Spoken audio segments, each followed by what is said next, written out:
둘이 마주 앉아 있다고 분명히 고소장에 써 있었거든요. 갑자기 뽀뽀를 할 수는 없는 거예요. 이게 진짜 멀거든요. 그 점을 강력하게 어필해가지고선 무혐의를 받았던 적이 있습니다. 안녕하세요. 변호사들의 임동규 변호사입니다. 네, 안녕하세요. 변호사들의 이혜성 변호사입니다. 이런 질문이 좀 끔찍할 수도 있는데, 내가 상대방과 합의하에 성관계를 했는데 상대방이 고소를 했다. 이러면 어떻게 될까요? 많이 해보셨잖아요. 네? 아니, 관련 사례요.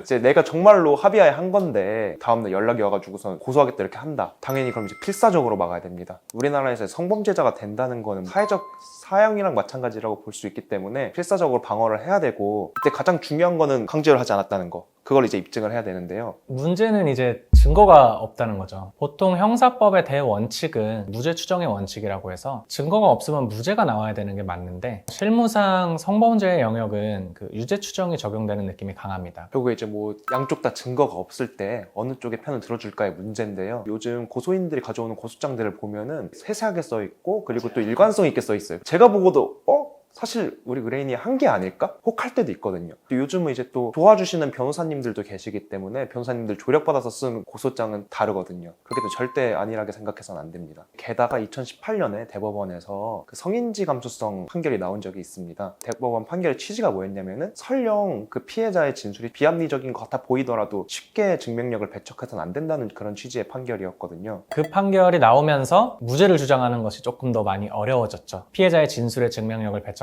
게 더 어려워졌으니까요. 말씀하신 이제 피해자의 눈물이 증거다. 요거 좀 유명했던 것 같은데, 근데 최근에 대법원에서 그러니까 성범죄에서 피해자 진술에 신빙성이 있다는 이유만으로 성범죄 유죄를 선고해서는 안 된다 라는 판결이 있다고 좀 기사에서 본 것 같아요. 그게 좀 어떤 내용일까요? 네, 정말 그 화제가 됐던 판결인데요. 기존에는 이제 성범죄에 관련해서는 유죄 추정의 원칙처럼 돌아갔던 것 같은데요. 그런 흐름에 대해서 조금 제동을 건 판결이라고 할 수 있습니다. 해당 판결에서는 피해자의 진술이 있다고 하더라도 아니 그것만으로 반드시 유죄를 인정한다거나 이런 식으로 해서는 안 됐다. 성인지적 관점을 가지고 보더라도 이런 태도는 조심할 필요가 있다 라는 식으로 언급을 해줘서 수사기관이나 하급심에서는 애매한 경우에 조금 더 부담감 없이 무혐의 내지는 이제 불기소 뭐 그런 무죄 취지의 판단을 하기에 좀 쉬운 논리가 생겼다, 이렇게 보시면 될 것 같습니다. 그러면 또 일각에서는 이 해당 사건이 장애인이라는 특수성이 좀 있어서 기존의 그런 성인지 감수성이 여전히 그런 법리가 유효하다 라고 보시는 분도 계시거든요. 이 점에 대해서 좀 어떻게 생각하시나요? 이번 사안에서 장애인이었다는 점이 범죄의 의도나 고의성을 판단함에 있어서 고려가 되긴 했을 거로 보입니다. 그런데 법리 자체는 일반론으로 설치가 된 거기 때문에 여러모로 이번 판결이 앞으로 하급심이나 수사기관에서의 무죄의 취지로 판단을 함에 있어서 쉬운 길을 만들어준 거는 맞는 말입니다. 덧붙이자면은, 기존의 성인지 감수성 그 법리 자체가 파기된 건 아니에요. 여전히 이제 피고인이 된다면은 자기가 가지고 있는 모든 증거, 그 당시의 정황, 그리고 피해자 진술에 잘못된 점이 있다는 것까지 총동원해서 강력하게 방어를 해내는 거는 기존과 똑같습니다. 내가 진짜 억울한 상황이야. 난 잘못한 게 없어. 수사기관 내 편이지 않을까? 난 떳떳한데 어느 변호사가 괜찮아 이렇게 생각할 수도 있을 것 같은데, 어떤 그 변호사 역량의 차이가 이런 결과의 차이로 좀 이어질 수 있을지 그것도 좀 알고 싶습니다.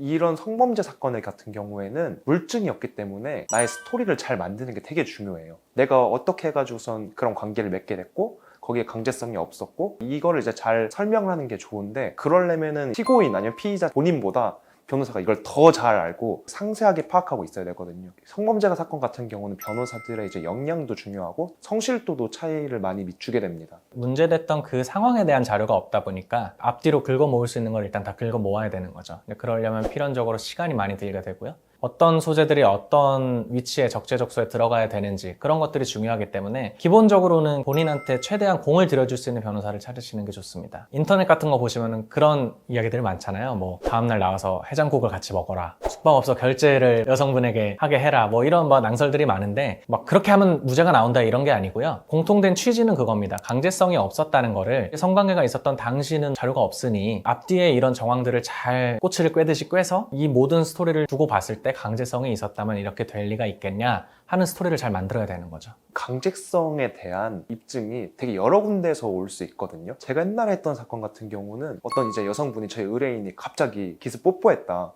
그런 식으로 이제 고소를 하신 경우가 있었어요. 장소가 이제 노래방이었는데 성범죄 사건들이 똑같아요. 증언밖에 없어요. 그리고 원래는 뽀뽀는 했는데 강제로 한 건 아니다. 여성분은 갑자기 해가지고 자기는 저항할 틈도 없이 당해버렸다. 그런 말밖에 없다 보니까 이대로 경찰서 가면 진짜로 송칠 수도 있거든요. 제가 다 뒤져보다 보니까 그 노래방 사진을 봤어요. 그 테이블이 진짜 넓은 거예요. 둘이 마주 앉아있다고 분명히 고소장에 써 있었거든요. 갑자기 뽀뽀를 할 수는 없는 거예요. 이게 진짜 멀거든요. 테이블을 뛰어넘지 않는. 네, 진짜 무슨 뭐 힘으로 강제로 했다 이러면 오히려 말이 될 수 있는데 기습 뽀뽀는 이게 말이 안 되는 거예요. 그 점을 강력하게 어필해가지고선 무혐의를 받았던 적이 있습니다. 방금 말씀하신 것처럼 모든 정황들을 열심히 모아서 이제 무죄로 나아가는 길을 열어야 되는 거니까요. 만약 지금 곤란한 일을 겪고 계시다면 혼자서 이거를 해결하기는 굉장히 어렵습니다. 저희가 아니더라도 좀 성실하고 좀 본인에게 많은 시간을 투자해 줄 수 있는 그런 변호사님을 꼭 찾아가셔서 적절한 조언과 조력을 받으시기를 권해드립니다. 뭐 다른 분들도 좋으시겠지만 사실 저희가 제일 낫죠. 성범죄 관련해서 어려움을 겪으시는 분들이 보통 저희 또래인 경우가 많거든요. 20, 30대 남성분들이 문제가 되는 경우가 많으니까요. 친구나 형의 입장으로 최대한 억울한 부분이 있다면 저희가 조력 드릴 수 있도록 노력을 해보겠습니다. 네, 오늘 그래서 성범죄 유죄 인정 관련한 최근 화제가 되었던 판례를 살펴보았고요. 앞으로도 저희 채널에서 다양한 형사와 행정 관련한 정보들을 제공해 드릴 예정이니까요. 저희 채널 구독과 좋아요 해주시고 알림 설정까지 부탁드립니다. 감사합니다.